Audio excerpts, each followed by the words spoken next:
अगली खबर भारतीय सेना के एक और ऑपरेशन की है। ऑपरेशन महादेव में सेना ने पहलगाम के आतंकियों को मारा, तो आज ऑपरेशन शिव शक्ति में सेना ने 2 और आतंकियों को मारा है। अब इन आतंकियों पर हुई कार्रवाई की बात हम क्यों कर रहे हैं, इसका जवाब आपको इस रिपोर्ट में मिलेगा।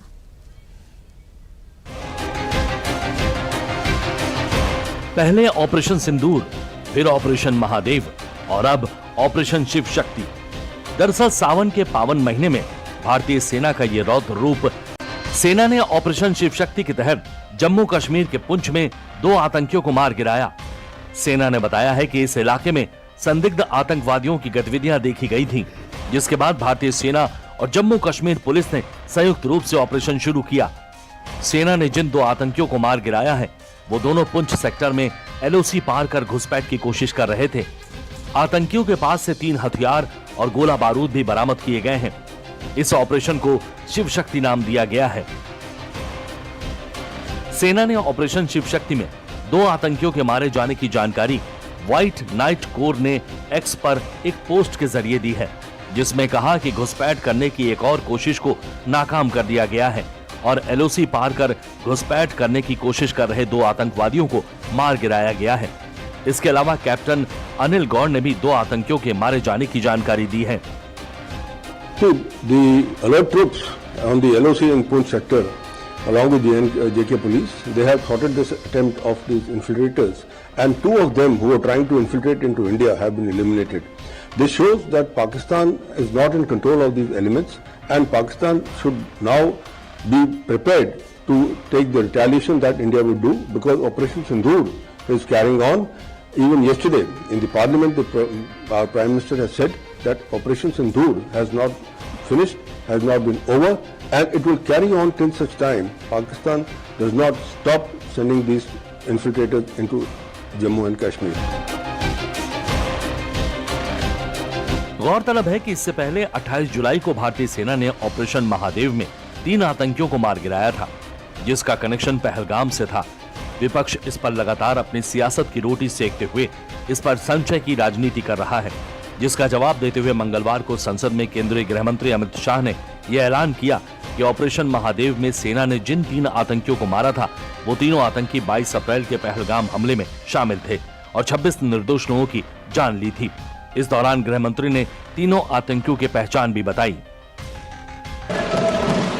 तीनों के नाम मैंने बताए हैं, सुलेमान उर्फे फैजल जट, अफगान और जिब्रान।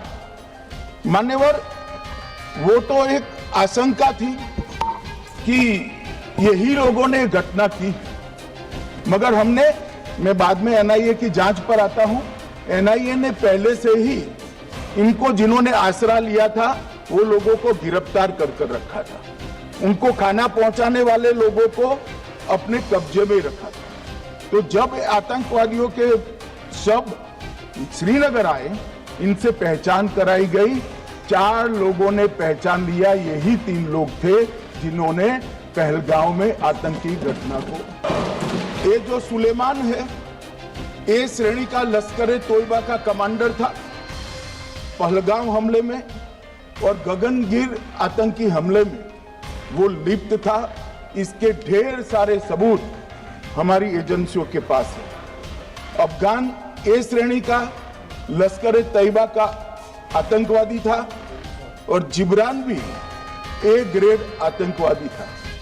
और माननीय अध्यक्ष जी, मैं सदन को और सदन के माध्यम से पूरे देश को बताना चाहता हूं, जिन्होंने बैसरन घाटी में हमारे प्रवासियों को, नागरिकों को मारा था, ये तीनों आतंकवादी ये थे और तीनों मारे गए। विपक्ष द्वारा लगातार उठाए जा रहे सवाल पर JP नड्डा ने भी विपक्ष पर कड़ा प्रहार किया है और इस दौरान उन्होंने पिछली सरकार की असफलता के बारे में भी गिनाया। अगर हम बात करें 2004 से 2014, मैं 2014 से 2025 के बारे में बाद में आएंगे, क्योंकि ब्लैक पिक्चर दिखाने से व्हाइट पिक्चर समझ में आती। अमावस्या को दिखाने से ही पूर्णमासी का समझ में आता है। देखिए, श्रमजीवी एक्सप्रेस में जौनपुर में 2005 में हरकत उल जिहाद ने बम ब्लास्ट किया।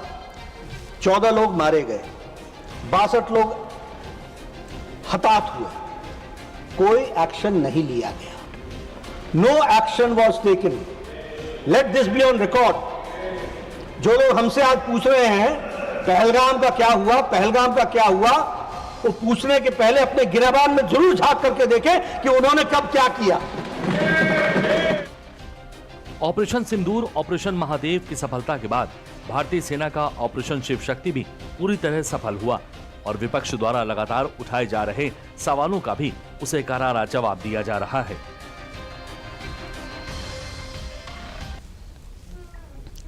राज्यसभा में ऑपरेशन सिंदूर पर विशेष चर्चा जारी है। केंद्रीय गृह मंत्री अमित शाह सदन को संबोधित करने पहुंचे तो ऑपरेशन सिंदूर को लेकर बयान दिया और साथ ही पीएम मोदी के आतंकवाद के खिलाफ उस वादे की भी याद दिलाई जो पीएम मोदी ने बिहार की रैली में दी थी। देखिए,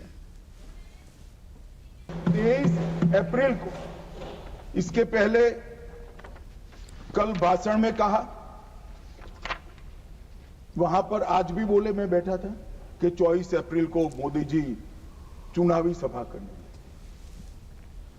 हमारे साथी ने जवाब दिया इनका, परंतु मान्यवर, मैं सदन का रिकॉर्ड क्लियर हो इसलिए मोदी जी वो सभा में क्या बोले थे वो कहना चाहता हूं। मोदी जी ने 24 अप्रैल को बिहार की जनसभा में जो कहा था वो चुनावी सभा नहीं थी। इस देश के प्रधानमंत्री की जिम्मेदारी है कि देश की जनता की भावनाओं को दुनिया के सामने ढंग से रखे। मैं कोट अनकोट उनके भाषण को पढ़ता हूं। मैंने 22 अप्रैल को पहलगांव का यह हमला केवल निहत्थे पर्यटकों पर नहीं बल्कि पूरे भारत की आत्मा पर हुआ एक दुस्साहसपूर्ण प्रहार। आतंकवाद के प्रति दृढ़ और कड़ा रुख, आतंकवादियों और इस हमले की साजिश रचने वालों की कल्पना से भी बढ़कर उनको बड़ी सजा दी जाएगी। आतंकियों के बीच बची खुची जितनी भी भूमि है उसको मिट्टी में मिलाने का समय आ गया। 140 करोड़ भारतीय इस बात के लिए एकजुट है कि आतंक के आकाओं की कमर तोड़ दी जाएगी। भारत हर एक आतंकवादी और उनकी समर्थकों की पहचान करेगा, उनका पता लगाएगा, उनको दंडित करेगा। आतंकवाद कभी भी भारत की आत्मा को तोड़ नहीं पाएगा। न्याय सुनिश्चित करने के हर प्रयास किए जाएंगे।